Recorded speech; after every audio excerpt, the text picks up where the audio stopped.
Hey Bullets YouTube channel. Hurry up, now tell us why you're here. Starting at pole position is Kevin Karvik, with Lightning McQueen, the current points leader, to his outside. Row 2 has teammates Kyle Bushtire on the inside and Denny Carlin on the outside. Row 3 has Jeff Gorbachev, two-time Piston Cup champion, and Kurt Bushtire. Don't say that word.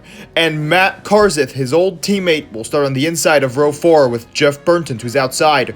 Row 5 has Tony Gasprin and Greg People, both started in the same row before. Row 6 has Mark Carton and his former teammate Carl Edwards to his outside. Row 7 has Dale Earnhardt Jr. and Cal Weathers. Both have relatives who raced in the 1990s. Row 8 has The Rocket Ryan Newcar and Jimmy Cables to his outside. Row 9 has Clint Bolcar and Joey Lagirno, who I hope doesn't wreck any cars. Row 10 has Bobby Swift and Jamie McCarry. Both started near the rear of the field this season. Row 11 has Martin Karks Jr. and David Rudikar. Both are teammates. Row 12 has Casey Corner and AJ Carmeninger, who qualified last race. Sometimes he doesn't qualify, that's why. Row 13 has Brick Yardley and Mike Yankee Jr., who are both considered to be underperforming this season. Row 14 has Juan Pablo Montoya and Paul Racedraft to his outside.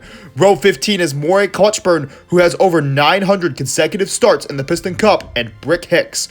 Row 16 is Brad Karslowski and David Raykar, who also sometimes qualifies. Row 17 is Todd Marcus and Ernie Gearson to his outside.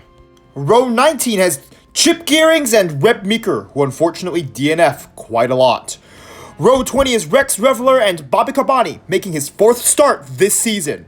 Now to the next row, Row 20, where there's Hank Weathers and TG Castlenut. I wonder what they're going to do.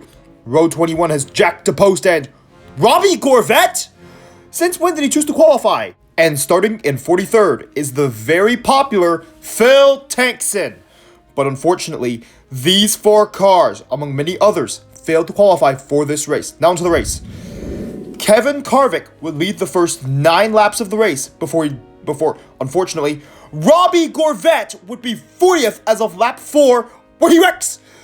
Phil Tankson, why? Jeff Gorbachev would take the lead on lap 9 and lead on pit cycles, but on lap 11, Kevin Karvik would be back in the lead, but 2 laps later, Greg People would take the lead from him, leading 2 laps before Kyle Bushtire would take the lead, but lose the lead 3 laps later to Kevin Karvik, who would retake the lead on lap 18, but lose it 6 laps later on lap 24 to Lightning McQueen, who would lead for 5 laps before Kurt Bushtire would take the lead from him, leading for 1 lap before Kevin Karvik would retake the lead for 1 lap.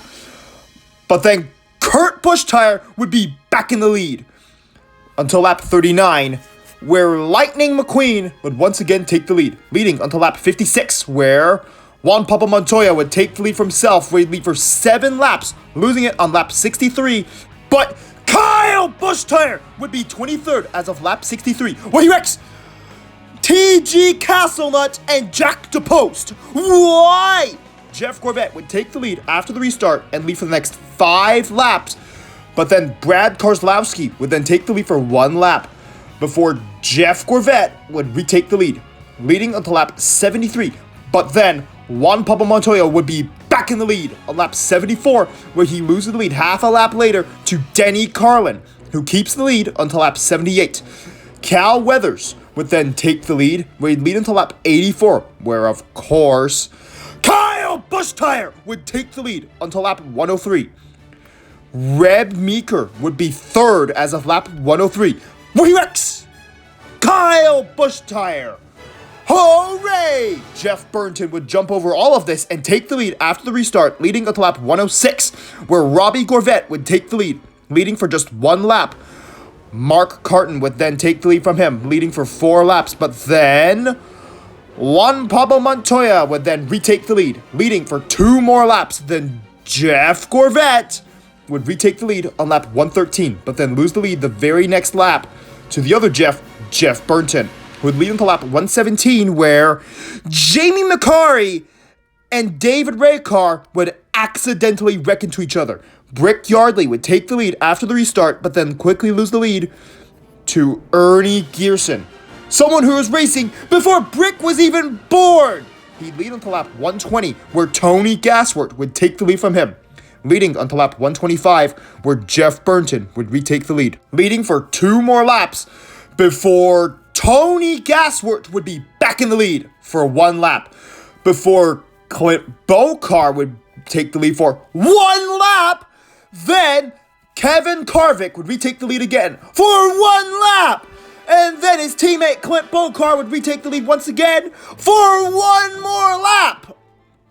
Kevin Karvik would retake the lead again and then lead for 2 laps before Lightning McQueen would be back in the lead, leading 2 more laps. But then Jeff Burnton would jump over him and lead the next 3 laps. But on lap 135, Ernie Gearson would be out because he ran out of gas. And then he admits that he forgot to get some.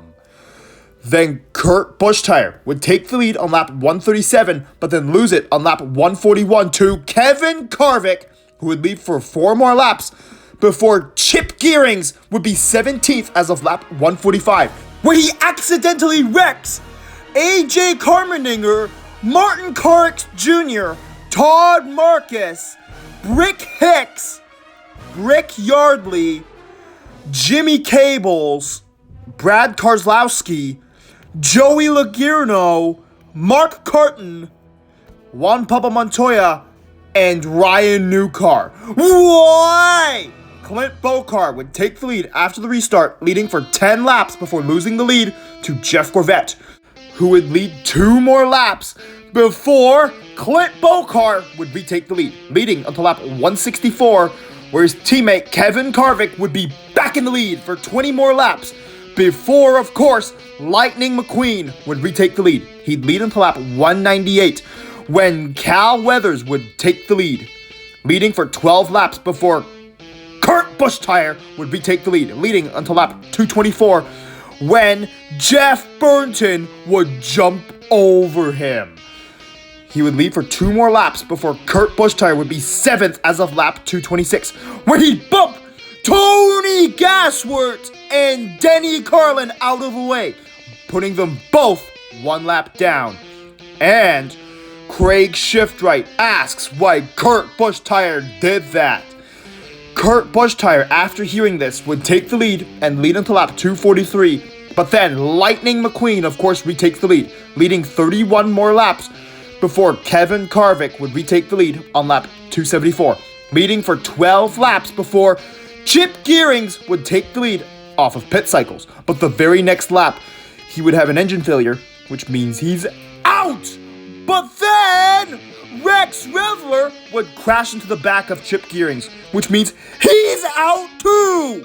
Cal Weathers would take the lead after the restart, where Kevin Karvik would pass him almost immediately, leading until lap 312, where Bobby Swift would take the lead for a couple of turns, before Kevin Karvik would be back in the lead, leading for another 23 laps before Clint Bokar, his teammate, would also be back in the lead, leading for 8 laps before Reb Meeker would take the lead for 4 laps, before, of course, Lightning McQueen would retake the lead, leading for 4 more laps before Jeff Gorbachev would retake the lead, leading until lap 356, where Cal Weathers would once again retake the lead, leading for 2 laps, but then Mike Yankee Jr. would take the lead and lead for 6 laps before, of course, Lightning McQueen would, of course, retake the lead for 3 laps, before Kevin Karvik would be back in the lead, leading until lap 371, where Casey Corner would take the lead.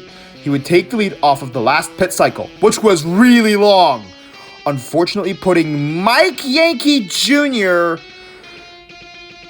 Reb Meeker, and Greg Beeple 1 lap down, and putting Tony Gasworth and Denny Carlin another lap down.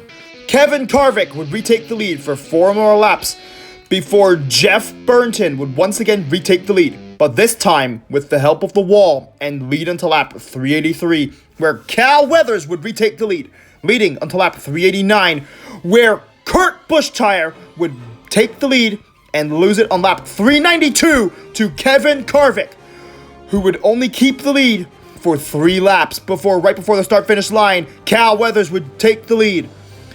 But Lightning McQueen is back in the lead shortly after. But the very next lap, Kevin Harvick would retake the lead.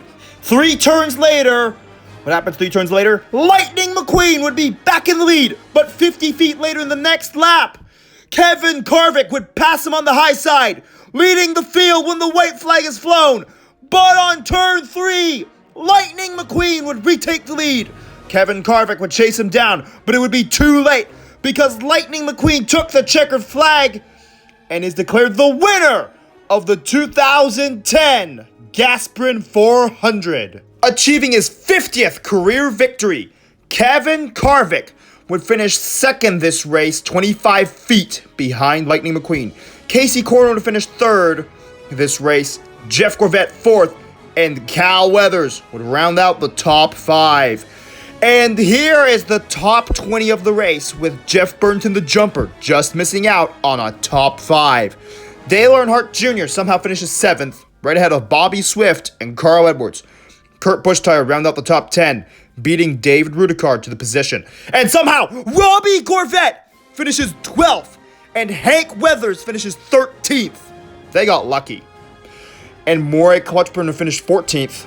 I guess they're lucky because Bobby Carboni also finished 16th this race, somehow ahead of Clint Bokar. And he finishes ahead of Paul Racedraft, who is the last car to finish on the lead lap, finishing 18th because 19th and 20th, Mike Yankee Jr. and Reb Meeker are both 1 lap down.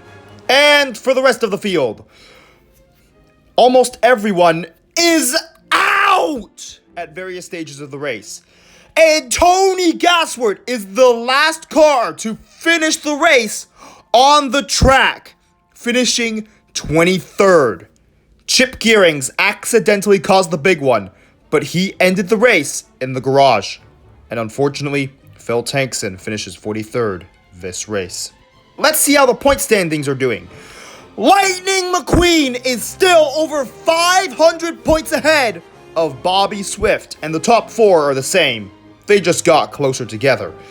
And Phil Tankson has dropped out of the top 20, but Dale Earnhardt Jr. is back in it. And how is Matt Kenseth not leading any laps and is still in the top 10? At least Kyle Busch-Tire fell down the point standings.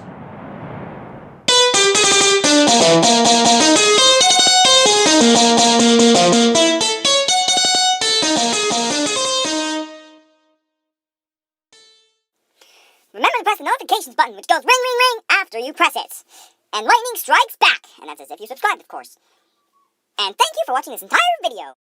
How is Lightning McQueen still over 500 points ahead of his competition? And also, he just got his 50th career victory at the halfway point of his 6th Piston Cup season. He's already won 3 Piston Cups, and he's still so far ahead of his competition. And also, Matt Kenseth still hasn't led any more laps. How? At least Kurt Busch-Tire didn't say the bad word. Unfortunately, his younger brother Kyle is still wrecking other cars. And the 19th race of the 2010 Piston Cup season will be coming out soon enough. Unfortunately, the 2022 Russian invasion of Ukraine is still going on. The Ukrainian people just want to live in peace and have freedom. But who stands in the way of this common dream? The tyrant Vladimir Putin. There is no room for your tyranny in Ukraine. Why, Vladimir Putin, are you taking land from Ukraine? You already have enough of your own. We at the hashtag GetABullets YouTube channel will continue to stand with Ukraine and hope that Ukraine succeeds in their attempt to retake land from Russia. The occupied lands of Crimea, the Donbass, Kherson, Mariupol, and other lands need to be returned to Ukraine, and hopefully they can retake them. Slava Ukraini! Heroyam Slava!